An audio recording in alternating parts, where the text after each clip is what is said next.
मेरा नाम अहमद है। हम लोग कराची में रहते हैं। हमारे घर में मेरी अम्मी, अब्बू, बड़ा भाई और एक छोटी बहन है। हमारा दूध का कारोबार है। भाई और अबू सारा दिन दुकान पर रहते हैं। रात को कभी 1 बजे, कभी 2 बजे वापस आते हैं। हमारे घर का माहौल बहुत सख्त है। अबू से सब डरते हैं। अबू सख्त मिजाज के हैं। मैंने अभी FESC के फाइनल इम्तिहान दिए थे और फारिग हुआ था। अबू और भाई ने कई बार कहा कि दुकान पर आया करो, लेकिन मेरी दिलचस्पी नहीं थी, इसलिए मैं दुकान पर नहीं जाता था। या तो घर पर रहता, नहीं तो दोस्तों के साथ वक्त गुजारता था। जब अबू और भाई दुकान पर चले जाते तो घर का माहौल अच्छा हो जाता। सब लोग सुकून का सांस लेते और भाभी बगैर दुपट्टे के घूमती रहती। भाई की शादी को 2 साल हुए थे और अभी कोई बच्चा नहीं था। एक दिन मैं लेट कर उठा था। मैं कमरे से बाहर आया तो घर का माहौल पुरस्कून था। बहन और भाभी टीवी देख रही थीं। उम्मी किचन में थीं। कभी उम्मी, कभी भाभी मुझे नाश्ता देते। मैं नाश्ता करता और दोस्तों की तरफ चला जाता। जिंदगी इसी तरह चल रही थी कि अचानक एक दिन सब कुछ बदल गया। ये सब कुछ कैसे हुआ? दोस्तों, मैं बैठकर फिल्में तो बहुत देखता था, लेकिन कभी प्यार के मोड़ पर कोई लड़की नहीं मिली कि उसे प्रपोज करूं। एक दिन मैं अपने दोस्तों के पास गया तो कोई घर पर नहीं मिला। सब दोस्त किसी काम से बाहर गए हुए थे। इस वजह से मुझे घर वापस आना पड़ा। घर मैं दाखिल हुआ तो उम्मी और भाभी बाहर सहन में वॉशिंग मशीन में कपड़े धो रही थीं। भाभी ने मुझे देखते ही कहा, अहमद, अच्छा हुआ तुम आ गए। ये कपड़ों की बाल्टी लेकर ऊपर छत पर चलो, मैं ये कपड़े धूप में डाल दूंगी। मैंने कपड़ों से भरी बाल्टी उठाई और ऊपर लेकर चला गया। पीछे भाभी भी ऊपर आ गई। ऊपर कपड़े धोने की वजह से भाभी के कपड़े गैले हो रहे थे। भाभी ने मुझसे कहा, अहमद, बाल्टी से कपड़े निकालकर मुझे दो, मैं तार पर डालती रहूंगी। मैंने बाल्टी से कपड़े निकालकर भाभी को देने शुरू किए। भाभी मेरे सामने खड़ी थी और तार पर कपड़े डाल रही थी। ये पहली बार था कि मैं घर का कोई काम कर रहा था और भाभी उस तरह मेरे करीब खड़ी थी। कपड़े निकालते हुए मेरे हाथ में लड़कियों के स्याह रंग के कपड़े आ गए। मैं उन्हें देख ही रहा था कि भाभी ने पीछे मुड़कर मुझे देखा और मेरे हाथ से वो कपड़े लेते हुए बोली, बेशरम, क्या देख रहे हो? लाओ, मुझे दो। भाभी ने मेरे हाथ से कपड़े लेकर तार पर डाल दिए और कहा, और कपड़े निकालो। मैंने बाल्टी में हाथ डाला और कपड़े निकाले तो भाभी ने पीछे मुड़कर मुझे देखा और मेरे हाथ से कपड़े लेते हुए बोली, अहमद, तुम नीचे जाओ और कपड़े अम्मी से लेकर आओ। मैं खाली बाल्टी लेकर नीचे चला गया। उम्मी कपड़े धो रही थीं। मुझे देखकर बोले, अहमद, और कपड़े लेकर जाओ। मैं अम्मी के पास खड़ा हो गया। अम्मी ने कपड़े निकालकर मेरी तरफ देखा और कहा, अहमद, मैंने अभी कहा था ना? मैंने कहा, जी अम्मी। तो उन्होंने कहा, ये कपड़ों की बाल्टी ऊपर लेकर जाओ। मैंने बाल्टी उठाई और ऊपर भाभी के पास लेकर चला गया। भाभी दीवार की तरफ मना करके बाहर की तरफ देख रही थी। हमारे घर के पीछे एक ग्राउंड था और भाभी उसी तरफ देख रही थी। भाभी बाहर देखने में इतनी मग्न थी कि उसे मेरे आने का पता ही नहीं चला।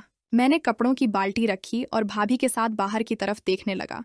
भाभी बोली, क्या देख रहे हो? मैंने कहा, भाभी, आप जो देख रही थीं वही देख रहा था।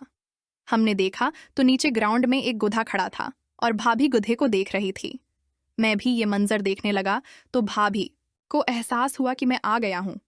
पीछे मुड़ते ही मुझे देखकर बोली, और क्या कर रहे हो?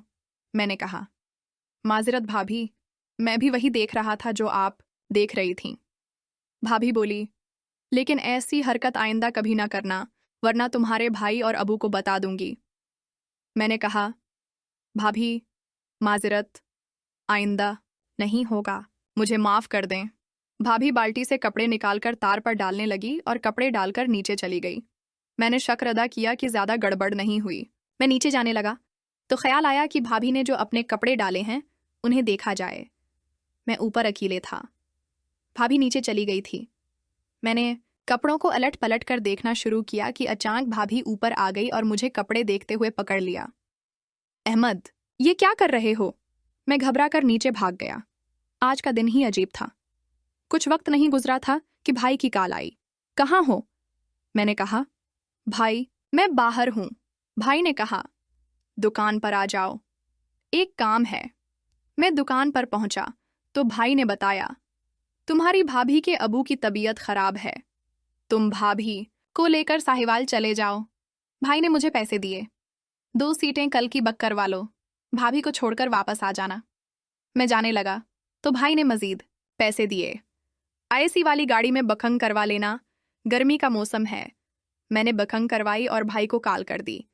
भाई ने कहा, घर जाकर भाभी को बता दो ताकि वो तैयारी कर ले। घर पहुंचा तो अम्मी और भाभी बाजार गई हुई थीं।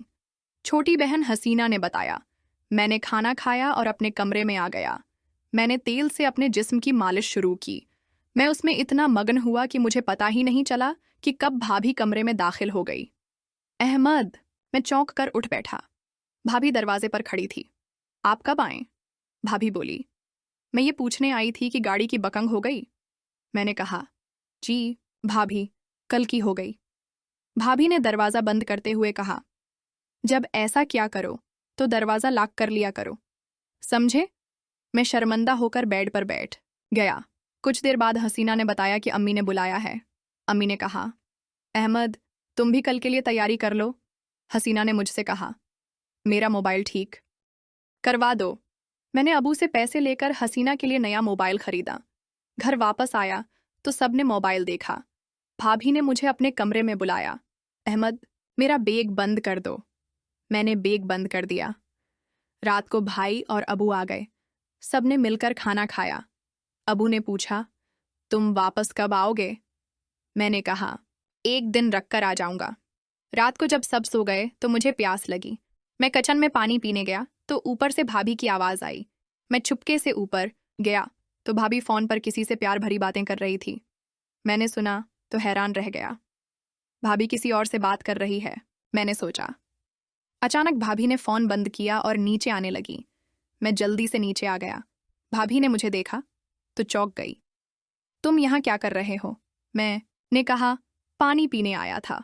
भाभी बोली, मैं ऊपर कपड़े देखने गई थी, लेकिन मैं जानता था कि वो झूठ बोल रही है। सुबह हुई तो हम स्टेशन पहुंचे। भाई ने हमें ट्रेन में बैठा दिया। ट्रेन चलने के बाद भाभी ने मुझसे कहा, अहमद, तुम रात को क्या कर रहे थे? मैंने कहा, भाभी, ये तो मुझसे पूछना चाहिए कि आप फ़ोन पर किससे बात कर रही थीं। भाभी ने मुस्कुराते हुए कहा, मुझे पता था कि तुमने मेरी बातें सुन ली हैं। मैं तुम्हें यही बताने आई थी, लेकिन तुम तो किसी और काम में मसरूफ़ थे। मैं हैरान हो गया। भाभी ने अपना हाथ मेरे हाथ पर रखा और कहा, अहमद, तुम्हें पता है कि तुम बहुत अच्छे हो। मैंने कहा, भाभी, ये सब क्या है? भाभी ने करीब आकर कहा, तुम्हारे भाई से मेरी शादी हुई, लेकिन वो मुझे वक्त नहीं देते। तुम ही हो जो मेरी बात सुनते हो। मैंने कहा, लेकिन भाभी, ये सब ठीक नहीं। भाभी ने मेरा हाथ दबाते हुए कहा, तुम्हें पसंद करने लगी हूं। मैंने अपना हाथ खींच लिया। भाभी, ये गलत है। ट्रेन साहिवाल पहुंच गई। मैंने भाभी को इसके घर छोड़ दिया और वापस कराची आ गया। कुछ दिन बाद भाभी वापस आ गई। एक दिन जब घर में कोई नहीं था, भाभी ने मुझे अपने कमरे में बुलाया। अहमद, तुम्हें याद है वो दिन? मैंने कहा, भाभी बुराह करम, ये सब बंद करें। भाभी करीब आ गई। तुम्हें पसंद करती हूँ। मैंने दरवाज़ा खोला और बाहर निकल गया। कुछ अरसे बाद भाभी ने अपने रवैये बदल दिए। शायद उसे एहसास हो गया कि ये सब गलत था। दोस्तों, जिंदगी में कभी कभी ऐसे मोड़ आते हैं जो हमारी समझ से बाहर होते हैं, लेकिन हमें सही है और गलत का फ़र्क ज़रूर समझना चाहिए।